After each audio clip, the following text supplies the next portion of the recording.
Somewhere in the fertile arc of land curving between the Tigris and the Euphrates, a woman stopped walking. She had walked her entire life. Her mother had walked. Her grandmother had walked. Every ancestor stretching back 200,000 years had moved, following animals, following water, following the slow rotation of seasons. Movement was not a lifestyle. It was the condition of being human. And then she stopped and built. Archaeologists have puzzled over this moment for over a century. They called it the Neolithic Revolution. They drew maps. They measured grain stores and sheep bones and the depth of post holes in ancient mud. But the question they kept avoiding, the one that doesn't appear in textbooks, was not what happened. It was why now? Why, after 200,000 years of wandering, did humans suddenly choose to stay? The answer is not what you expect. It is not about food. It is not about climate. It is about something far older, far darker, and far more recognizable. Something still running in your body the next time you sign a lease, plant a garden, or decide, against all restlessness, to stay. To understand why humans stopped moving, you first have to understand what moving actually cost them. The romanticized vision of the nomadic hunter-gatherer, free, lean, unburdened, is a myth that archaeology has systematically dismantled. The real picture is brutal. Skeletal remains from nomadic populations show chronic stress fractures in the feet and lower spine. Infant mortality was catastrophic. The aged were sometimes left behind when the group had to move fast. And the cognitive load of navigating new terrain, new predators, new water sources, season after season, was relentless. Nomadism was not freedom. It was managed emergency. Every group that wandered was simultaneously managing resource scarcity, territorial conflict with neighboring bands, the fragility of the young, and the vulnerability of the old. The one thing standing between survival and extinction was the group's ability to keep moving before things ran out. The question was never whether settling would be easier. Everyone knew it would. The question was what had to happen, what threat had to escalate, what opportunity had to crystallize, before the risk of staying finally seemed smaller than the risk of going. The climate shifted first. Around 13,000 years ago, a sudden cooling event, geologists call it the Younger Dryas, collapsed the megafauna populations that nomadic humans had organized their entire existence around. The great herds thinned. The migration routes that had been carved into collective memory over generations became unreliable. Bands that had followed the same animals for centuries arrived at the expected grazing grounds and found nothing. This is the moment anthropologists typically point to. But there is something they often leave out.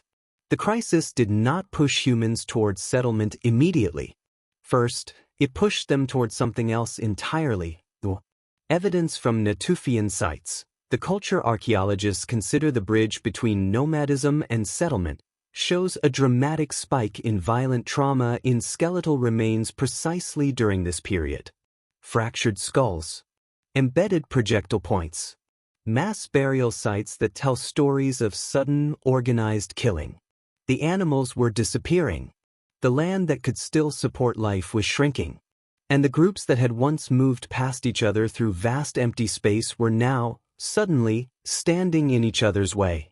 What came next was not settlement as a choice. It was settlement as a fortification. The oldest known settlement on Earth is not a farm. It is a fortress. Jericho. 11,000 years old.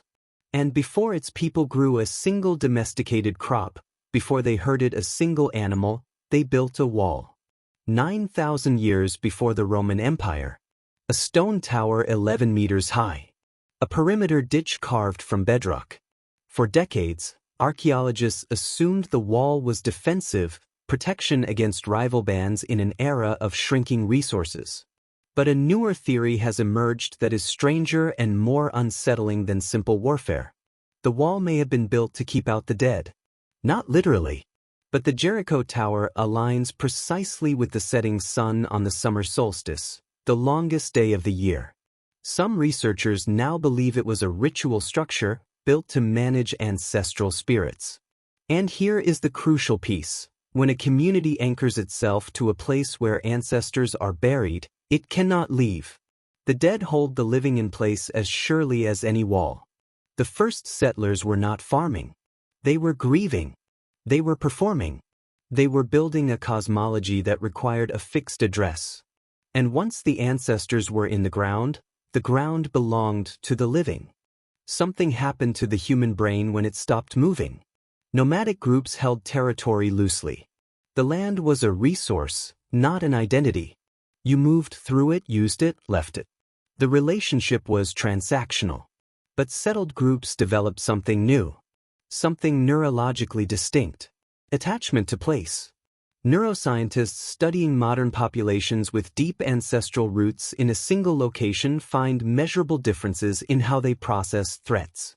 The amygdala, the brain's alarm system, responds more intensely to perceived territorial violation than to equivalent non-territorial threats. The feeling of someone encroaching on your land is processed more like a physical attack than like a disagreement. This did not exist in the same form among nomads. It had to be built. And it was built not by choice but by need. When you invest labor, clearing fields, digging wells, building walls, burying kin, the brain begins to treat that investment as an extension of the self. Losing the land becomes neurologically indistinguishable from losing a limb. Territory stopped being a place humans moved through. It became a place humans were. And from that psychological shift, everything that followed, ownership, inheritance, nation-states, borders, wars across centuries, flows in a single unbroken line. The food followed the settlement, not the other way around. This is perhaps the most disorienting revision in the archaeology of human origins. The textbook story says agriculture caused settlement.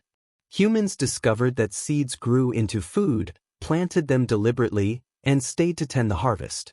It is a clean, logical story. It is also largely backward.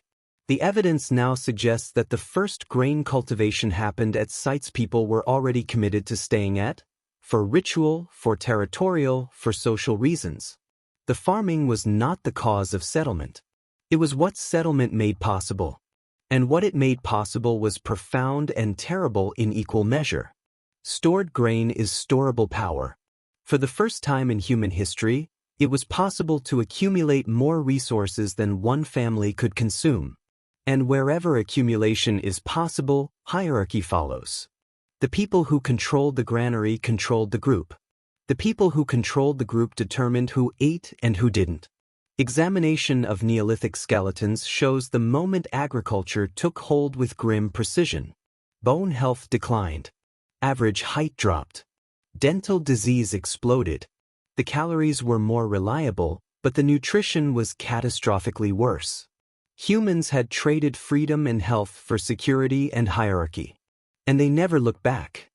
Here is the twist that no documentary about ancient settlement ever mentions.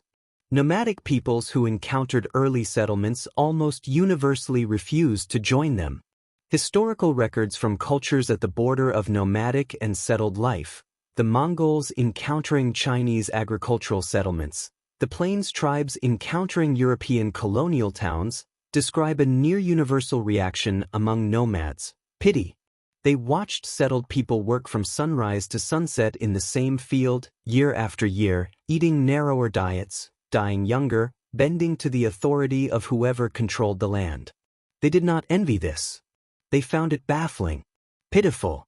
Settled people, in turn, called nomads barbarians. Uncivilized. Dangerous. What neither group could see was that they were each looking at a different answer to the same impossible problem. Nomads had optimized for freedom and resilience. Settlers had optimized for accumulation and defense. The tension between these two strategies is not ancient history. It is the argument that has never ended. It is the restlessness that moves through you when the same four walls start to feel like a cage. And it is the competing pull that makes you, at the same moment, want to plant something and watch it grow. Both impulses are original. Both are human. The war between them is the whole of civilization. Scientists searching for the single trigger that turned wanderers into settlers kept finding something they did not expect to find. Not drought. Not animals. Not even grain. Graves. At site after site, Göbekli Tepe in Turkey, Çatalhöyük in Anatolia, the Natufian villages of the Levant, the oldest evidence of permanence is not agricultural. It is funerary. Humans stopped moving, in culture after culture, at the sites where they buried their dead. Evolutionary psychologist Robin Dunbar argues this was not coincidence. The cognitive revolution that gave humans language and symbolic thought also gave them something no other animal has in the same form: grief. And grief, when it is structured, when it is ritualized, maintained, returned to, requires a fixed point on the earth. You cannot mourn a moving grave. You cannot tend an ancestor who has no address. The first permanent structures humans built were not shelters. They were not granaries. They were shrines. Places of return. Points on the landscape that said, "This is where our people are. This is where we came from. This is who we are." And once that story was attached to ground, the ground became sacred. And sacred ground, in every culture that has ever existed, is the one thing humans will not abandon.